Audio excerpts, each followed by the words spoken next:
Hello everyone, welcome back to my channel Lily's kitchen cuisine. আজ আমি আপনাদের দেখাবো পেঁপের ঘন্টর রেসিপি। ভিডিওটি পুরো শেষ অবধি দেখবেন। ভালো লাগলে অবশ্যই লাইক কমেন্ট শেয়ার করবেন। আর এরকম আরও নতুন প্রিপারেশনস দেখার জন্য চ্যানেলটাকে সাবস্ক্রাইব করতে ভুলবেন না। তো শুরু করা যাক। পেঁপের তো অনেক রকম ভ্যারাইটি রেসিপিস খেয়েছি, আমার দিদার হাতে বলুন কি ঠাকুমার হাতে, মায়ের হাতে তো খেয়েছি। তবে এই রেসিপিটা একটু অন্যরকমই লাগে আমার।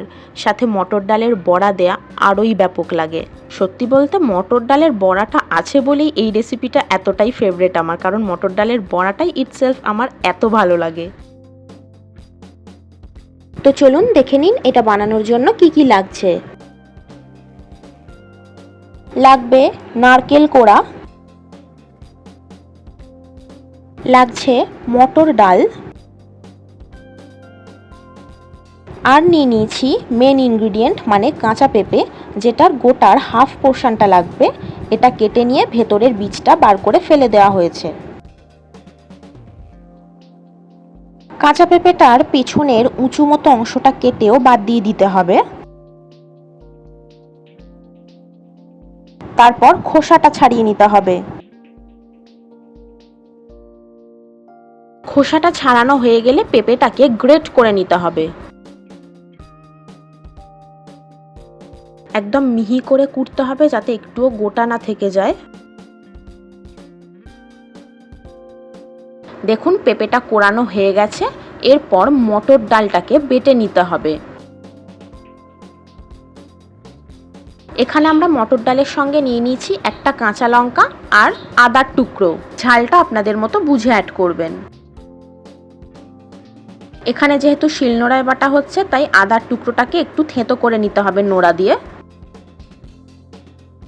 এরপর একসঙ্গে মটর ডাল, আদা আর কাঁচা লঙ্কা বেটে নিতে হবে। অল্প করে একটু জল অ্যাড করে ভালো করে বেটে নিতে হবে। কেউ চাইলে মিক্সারেও পেস্ট করতে পারেন, কিন্তু এখানে বেটার টেস্টের জন্য মা শিলনোড়ায় বাটছে। যারা নতুন দেখছেন চ্যানেলটাকে সাবস্ক্রাইব করে দিয়েছেন তো? পেস্টটা একদম ঠিক হবে। এই যে দেখুন ডালটা বেটে নেওয়া হয়ে গেছে। এরপর এর সাথে কয়েকটা ইনগ্রিডিয়েন্টস মিক্স করে নিতে হবে। তার জন্য প্রথমে স্বাদ মতো নুন অ্যাড করলাম, দিয়ে দিলাম একটু চিনি, দিয়ে দেবো একটু লঙ্কা গুঁড়ো। এরপর ভালো করে মিক্স করে নিতে হবে। মিক্স করা হয়ে গেলে মটর ডালের এবার বড়াটা বানিয়ে নিতে হবে। তার জন্য কড়ায় সর্ষের তেল দিলাম। তেলটা গরম হয়ে গেলে ডালের পেস্টের মিক্সচারটা একটু একটু করে নিয়ে চামচের সাহায্যে কড়ায় ছেড়ে দিতে হবে। বড়াগুলো সাইজ একটু ছোটই হবে, তাই সেই রকম কোয়ান্টিটি অনুযায়ী নিতে হবে। এরপর ভালো করে উল্টে পাল্টে ভেজে নিতে হবে যাতে কোনো দিকই কাঁচা না থেকে যায়। যতক্ষণ না বড়াগুলোর টেক্সচার গোল্ডেন ব্রাউন হয়ে আসছে আর ক্রিস্পি ভাব চলে আসছে ততক্ষণ ভালো করে ভেজে যেতে হবে।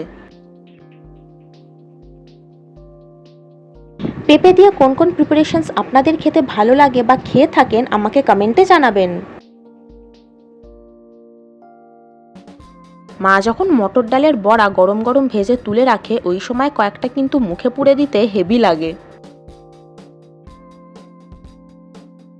দেখতেই পাচ্ছেন বড়াগুলোর কালার গোল্ডেন ব্রাউন হয়ে গেছে আর সাথে ক্রিস্পি ভাবও চলে এসছে। এরপর তুলে নিতে হবে। এরপর আমাদের ওই তেলেই কাজু আর কিশমিশ একটু হালকা করে ভেজে নিতে হবে। এই ভাজা কাজু কিশমিশটা আমাদের রান্নায় লাগবে। লাইট ফ্রাই হবে একদম, খুব বেশি ডিপ ফ্রাই করব না। কাজু কিশমিশটা হালকা করে ভেজে তুলে নেওয়ার পর আমাদের মেন রান্নায় চলে যেতে হবে। তার জন্য ওই তেলেই দিয়ে দিতে হবে গোটা জিরে, তেজপাতা আর ছোট এলাচ মাঝখান থেকে ভেঙে অ্যাড করতে হবে। ফোড়নটা ভাজা ভাজা মতো হয়ে গেলে কুড়ে রাখা কাঁচা পেঁপে অ্যাড করে দিতে হবে। এই চ্যানেলের নতুন ভিডিওর নোটিফিকেশনস আগে পাওয়ার জন্য সাবস্ক্রাইব বাটনের পাশে বেল আইকনের অল প্রেস করে দেবেন। এবার ভালো করে নেড়েচেড়ে নিতে হবে। এবার দিয়ে দিতে হবে নারকেল কোড়া।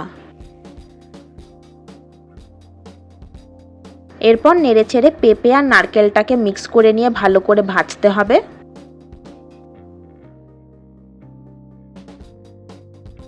টানা নাড়তে থাকতে হবে যাতে তলায় ধরে না যায়।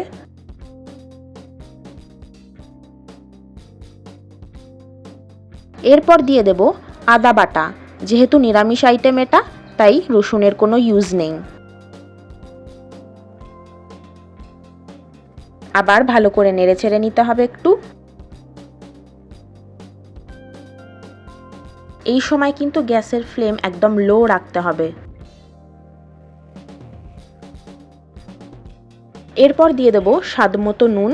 নুনটা একটু বুঝে শুনে অ্যাড করতে হবে, কারণ মটর ডালের বড়ায় অলরেডি নুন কিন্তু গেছে।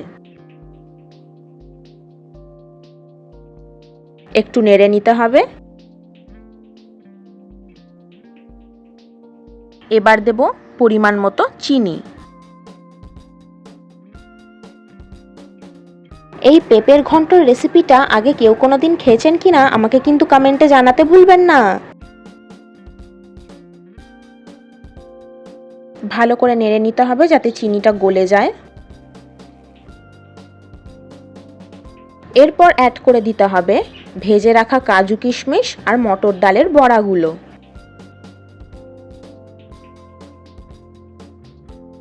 এরপর ভালো করে নেড়েচেড়ে নিয়ে জল অ্যাড করতে হবে।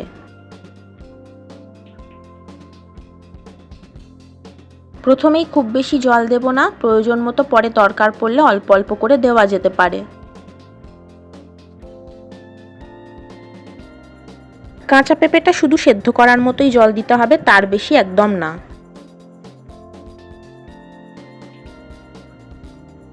এরপর দিয়ে দেব একটা কাঁচা লঙ্কা আর একটু সামান্য হলুদ গুঁড়ো। ভালো করে নেড়েচেড়ে নিতে হবে, কিন্তু সাবধানে যাতে বড়াগুলো না ভেঙে যায়। মাঝে মধ্যে ফ্লেম অ্যাডজাস্ট করতে করতে, মানে বাড়িয়ে কমিয়ে, এভাবে কিন্তু পেঁপেটাকে সেদ্ধ করতে হবে। এরপর আরেকটু সামান্য জল অ্যাড করে 7 থেকে 8 মিনিট মতো লো ফ্লেমে চাপা দিয়ে ওভাবেই রেখে দিতে হবে। 8 মিনিট বাদে চাপা খুললে বুঝতে পারবেন পেঁপেটা অনেকটা সেদ্ধ হয়ে গেছে, সাথে জলটাও মরতে শুরু করে দিয়েছে আর একটু টেক্সচারটা চেঞ্জ হতে শুরু করেছে। যারা এখনো চ্যানেলটাকে সাবস্ক্রাইব করেননি, দেরি কিসের, ঝটপট করে ফেলুন। তারপর নেড়েচেড়ে নিয়ে আরও 5 থেকে 7 মিনিট মতো চাপা দিয়ে লো ফ্লেমে ওভাবেই রেখে দিতে হবে। 7 মিনিট বাদে ঢাকা খুলে দেখবেন জলটা পুরোপুরি মরে গেছে আর পেঁপেটাও সেদ্ধ হয়ে গেছে। তখনই ঘি অ্যাড করে দিতে হবে। আমরা যথারীতি আদ্যা পিঠের ঘি ইউজ করি। তারপর ঘিটা মিক্স করে চাপা দিয়ে কিছুক্ষণ ফ্লেম অফ করে রেখে দিতে হবে যাতে ভেতরে ফ্লেভারটা থাকে। যখন দেখবেন এর টেক্সচার ডার্ক ইয়েলো হয়ে গেছে আর জলটাও মরে গেছে, তখনই বুঝতে হবে রান্নাটা মোটামুটি কমপ্লিট। দেখুন কালারটা কি সুন্দর এসছে আর একটা দারুণ অ্যারোমাও বেরিয়েছে। তার মানে আমাদের পেঁপের ঘন্ট রেডি টু সার্ভ। দুপুরের ভাতের সাথে আর কোনো তরিতরকারি থাকুক কি না থাকুক, এই পেঁপের ঘন্টটা থাকলেই মোটামুটি ভাত দিয়ে এটাই খাওয়া হয়ে যাবে। তো কেমন লাগলো আপনাদের? আশা করি ভালো লেগেছে আজকের এই রেসিপি। ট্রাই করে অবশ্যই কমেন্টে জানাবেন। আর লিলিস কিচেন কিউজিনকে কিন্তু ইনস্টাগ্রামেও ফলো করতে ভুলবেন না। হ্যান্ডেল লিঙ্ক এই ভিডিওর ডেসক্রিপশন বক্সে দেওয়া আছে। Thanks for watching. দেখা হবে আবার পরের ভিডিওতে। বাই।